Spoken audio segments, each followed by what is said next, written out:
शीर्षक है न्याय की कुर्सी। उज्जैन की प्राचीन और ऐतिहासिक नगरी के बाहर एक लंबा चौड़ा मैदान था। यहाँ बाहर टीले थे। एक दिन लड़कों का एक झुंड वहाँ खेल रहा था।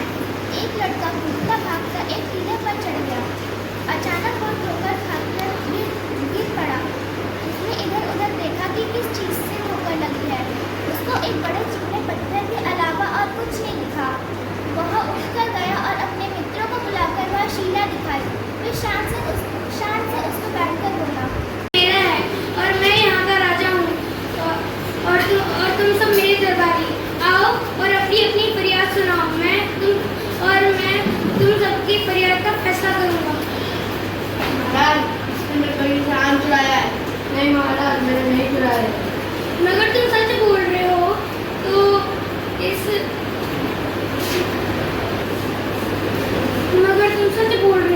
इस टोकरी में 10 आम होंगे। मगर तुम झूठ बोल रहे हो तो इसमें 15 आम होंगे। और कल हम इस चीज का तय करेंगे। अगले दिन दरबार में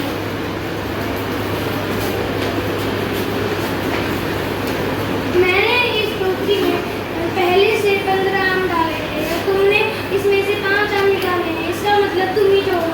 इसको कारागृह में बंद कर दिया जाए। महाराज जी की जय हो, महाराज जी की जय हो। एक दिन दो किसानों के बीच में जमीन को लेकर झगड़ा उठ खड़ा हुआ।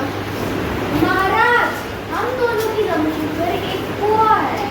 महाराज, ये इसका कुआं नाम होगा ही नहीं आता है। क्या तुम उस कुएं का पानी बहते हुए रोक सकते हो? नहीं। क्या तुम उस कुएं का पानी बहते हुए रोक सकते हो? तो तुम दोनों मिलजुल कर उस कुएं का पानी इस्तेमाल करो। महाराज की जय हो, महाराज की। दूसरे लड़कों को यह खेल पसंद आया। वे एक एक करके आते और कोई काल्पनिक फरियाद सुनाते। धीरे धीरे यह बात राजा के कान तक पहुंची। उसे बहुत क्रोध आया। उसने गरज कर कहा, उस छोकरे की इतनी मजाल, वो खुद को मेरे से अच्छा न्याय करता समझे। उस छोकरे की इतनी मजाल, वो खुद को मेरे से अच्छा न्याय करता समझे। अब मैं खुद जाकर देखूंगा। जरूर इस कुर्सी में कोई देवी शक्ति है। इसे उठाकर मेरे राज दरबार में रखा जाए।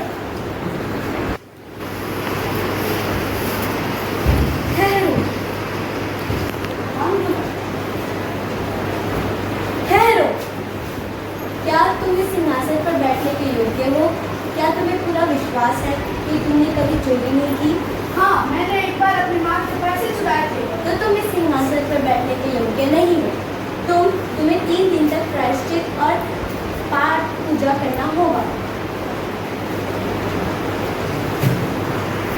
यह कहकर मूर्ति अपने पंख फैलाकर आकाश में उड़ गई। राजा ने 3 दिन तक उपवास और पूजा पाठ की। फिर वह चौथे दिन सिंहासन पर बैठने के लिए आया।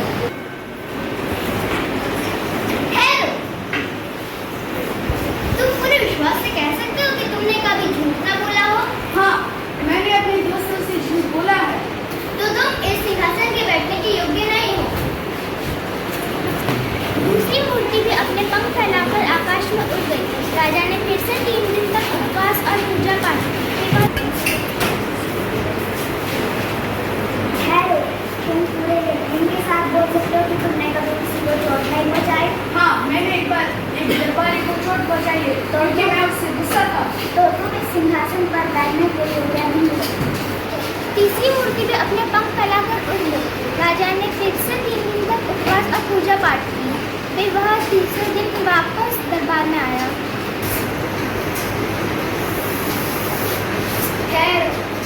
वो लड़के सिंहासन पर बैठने का बोले रहे।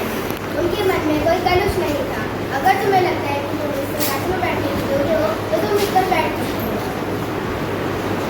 राजा ने मन ही मन सोचा। फिर मन में कहा, अगर वो छोटा सा लड़का इस सिंहासन पर बैठ सकता है तो मैं क्यों नहीं? मैं मेरे से बुद्धिमान, बलवान और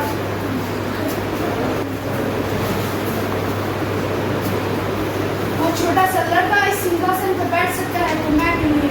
मैं उससे ज्यादा बलवान, बुद्धिमान और बलवान हूँ और मुझ में उससे ज्यादा न्याय करने का अनुभव है।